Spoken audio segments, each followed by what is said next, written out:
For all the multitude of legions serving in the glorious name of Space King, only few have such a tumultuous saga as the Coagulators.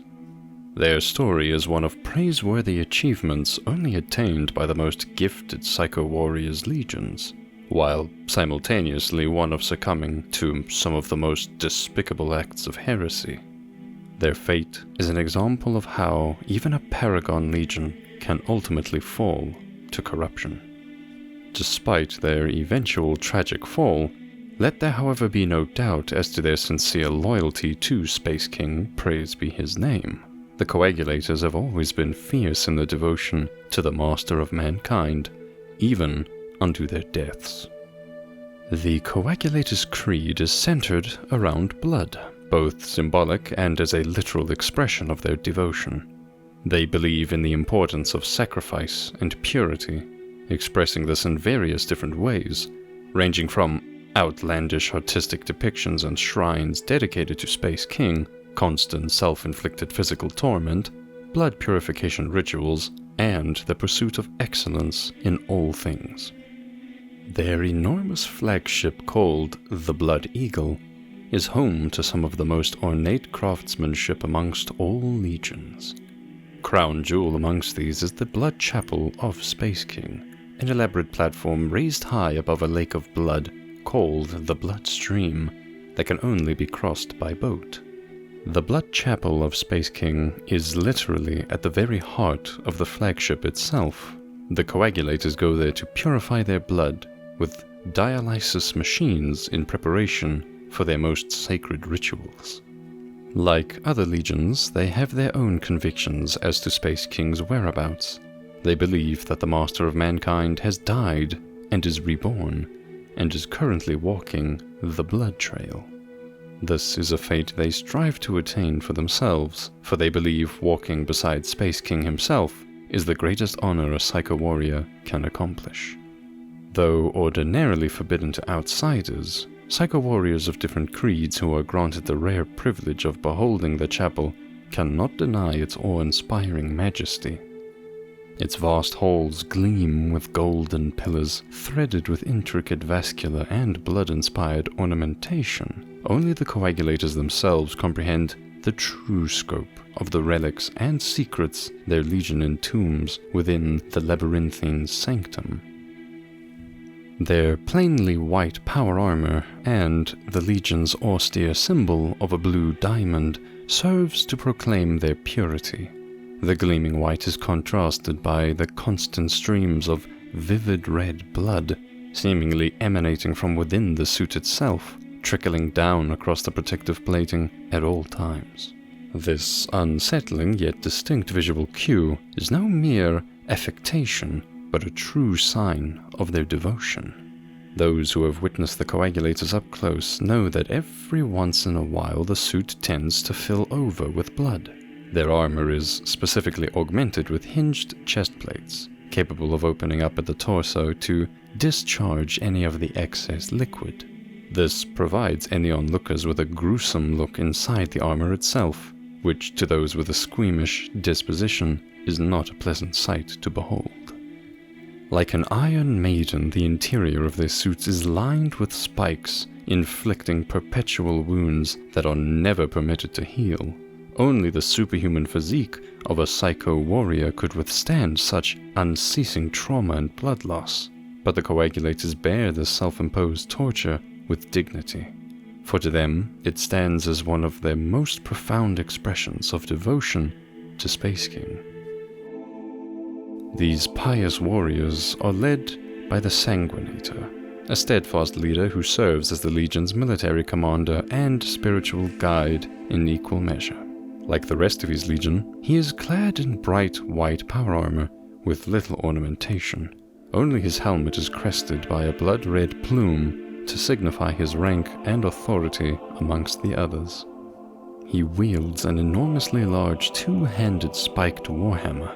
In the hands of a Psycho-Warrior, this weapon is more than capable of crushing any foe that stands in its way. Despite being a powerful warrior in his own right, the philosophically minded Sanguinator has a strong proclivity to be positive under any circumstance. This ever-present positivity is reinforced with a sacred hand symbol, the symbol of blood.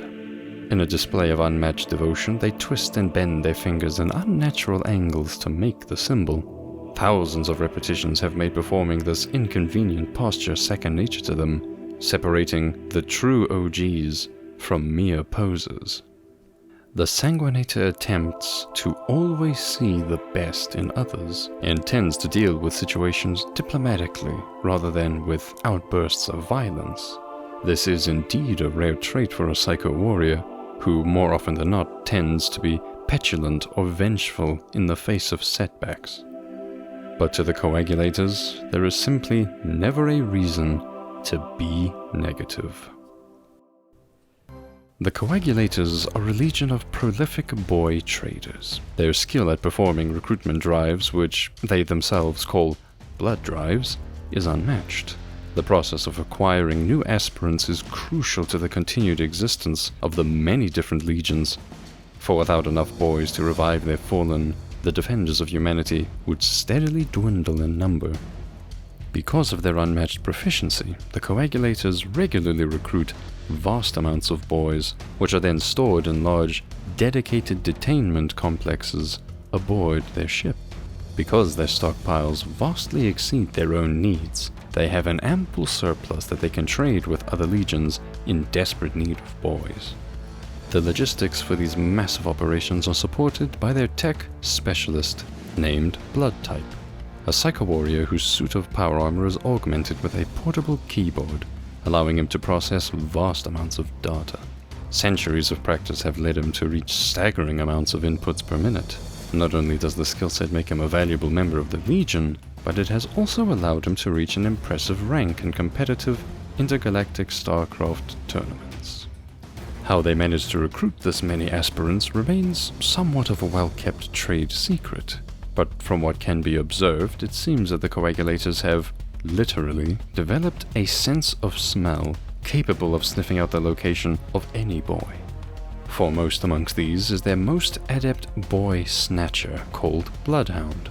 His olfactory organ is so strong that he has long since abandoned the need for eyesight and instead exclusively relies on his long-snouted nose to accurately track down his targets. The name Bloodhound is aptly chosen, for through centuries of specialized service in this trade, he has developed the weird habit of occasionally walking on all fours like a dog to bring his nose closer to the ground, which helps him catch the scent of even the most elusive of boys. Once Bloodhound is on the chase, there is no stopping his hunting instincts. Although not nearly to the same extent as the renowned Bloodhound due to the lack of such augmentations, even standard rank-and-file Coagulators have the uncanny ability to accurately track down boys in almost any circumstance. Not even a cloaking device can hide a boy from a Coagulator for long. Although the true origins of their legion remain unknown for now, there are some theories that indicate the Coagulators have their roots linked to the medical institution of the Sanctum Globulari. Although of course rightfully recognized as a fully fledged psycho-warrior legion in their own right, their diplomatic disposition, compassion, and affinity with medical procedures such as blood purification seem to indicate latent traces of Medicaid training. Although this is a plausible theory worth further investigation, in the end, only the all-knowing Lord and Master Spaceking himself is privy to the full origin story of the Legion's founding. Having outlined the Legion's culture and structure, let us now discuss their sudden and unexpected downfall, which remains a tragic event that is shrouded in mystery to this very day. In the public reports, various sources confirm that shortly after finishing a blood drive, on behalf of the Star Defenders Legion, the High Command aboard their flagship, the Blood Eagle, lost all forms of communication with the outside. Despite this peculiar break of communications, the Blood Eagle still remained fully operational and proceeded to navigate towards another planet where it was scheduled to perform a blood drop. During this time, a report arrived from a very important local Grimlord detailing how his son had mistakenly been swept up as an aspirant during the Coagulators' blood drive. Despite their professional reputation, it is not uncommon for Psycho Warriors to get carried away during the chaos and commotion of a recruitment drive. Since direct communication with the Blood Eagle was impossible, the Grimlord had no choice but to appeal directly to the High Command of the Star Defenders with the urgent request to return the boy. Realizing the diplomatic implications should the boy be accidentally lost, the Star Defender Reclaimer Squad, under the leadership of Captain, was sent over to the Blood Eagle using direct teleportation codes to their ship. Shortly after the successful teleportation, the Blood Eagle conquered problems. When it reached its destination, it got caught in the gravity well of the planet's lower orbit. With seemingly no attempts made to recover the ship's course, it crashed straight into the surface of the planet. For several hours it remained unknown whether the crew of the ship and the teleported Reclaimer Squad had survived the crash. With the exception of the Beholder Psycho Warrior by the name of Hatemonger having been severely mauled and in dire need of a new host body, the Reclaimer Squad returned live and well to their own flagship. From here the reports get muddy, for we only have the personal testimonies of the surviving Reclaimer Squad to go from. This leads to slightly contradicting reports depending on who is being asked. But given their prestigious reputation as one of the foremost legions, there is no reason to doubt the truthfulness of the Star Defenders' official statements. The reports based on their testimony goes as follows. Upon successful teleportation to the Blood Eagle, they learned the Coagulators were under attack by an alien invasion. The Xenos managed to kill the pilot, and this caused the ship to crash on the planet's surface. The squad attempted to help the Coagulators in their fight for survival, but were ultimately unable to save the Legion from their demise. Despite their best efforts to locate the son of the Grimlord, the boy was never found in the wreckage. They further claim that a select few Coagulators escaped the carnage in one of their lesser spacefaring vessels. The Star Defenders say they witnessed the Coagulators attack the Grimlord's ship, mercilessly blowing it up, and then escaping into the vastness of the void to avoid retribution. After having witnessed this act of aggression towards a respected allied Grimlord, the Reclaimer Squad immediately returned to their own flagship, vowing to bring the truth of this tragic event to light and put out an official statement renouncing the Coagulators for this war crime. Despite the Star Defenders' High Command vouching for the accuracy of this report, there are those who have their doubts. The main objection being that the Coagulators blowing up the Grimlord's ship does not seem to correspond with their diplomatic reputation. The Star Defenders argue the Coagulators may have done this in an attempt to remove any witnesses and cover up their failures. Furthermore, apparently private investigations of the Blood Eagle's wreckage found many slain Coagulators, including the Sanguinator himself, with blunt head wound trauma that seems unlikely to be inflicted by the aliens. But the legitimacy of these independent investigations remains unclear, so this could merely be biased hearsay. Those who have better knowledge of the Coagulators claim that the Legion had a strong symbiotic relationship with the aliens. A species of bloodbugs apparently helped to keep too much coagulated blood from building up on the ship, a process some claim has been going on for at least 1,000 years without any issues. This implies that the aliens had nothing to do with the crashing of the ship. If this whimsical tale of heresy is true, that would strongly indicate a suspicious link between the Reclaimer Squad's teleportation and accident. But how only 4 Psycho Warriors, one of which is even a Medicae, would be able to wipe out an entire legion in their prime is a question that no one has been able to provide a sufficient answer to yet. When approaching all the public information at hand objectively, this heretical theory seems extremely far-fetched, more likely intended to slander the prestigious legacy of the Coagulators than anything else. One thing remains certain: the Blood Eagle was indeed infested with blood-sucking aliens. This is a species of large red tick-like aliens of all different sizes. They crawl on a multitude of legs and have rudimentary weapons built into their biophysiology, labeling them as a highly dangerous species that should have been prioritized for xenocide millennia ago. Each of their colonies is linked to a hive mind under the leadership of a broodmother, this particularly oversized matriarch of the species that rapidly produces new larvae to grow the colony. For as long as filthy Xenos like these plague the galaxy, the Psycho Warriors will never rest in their duties to protect humanity.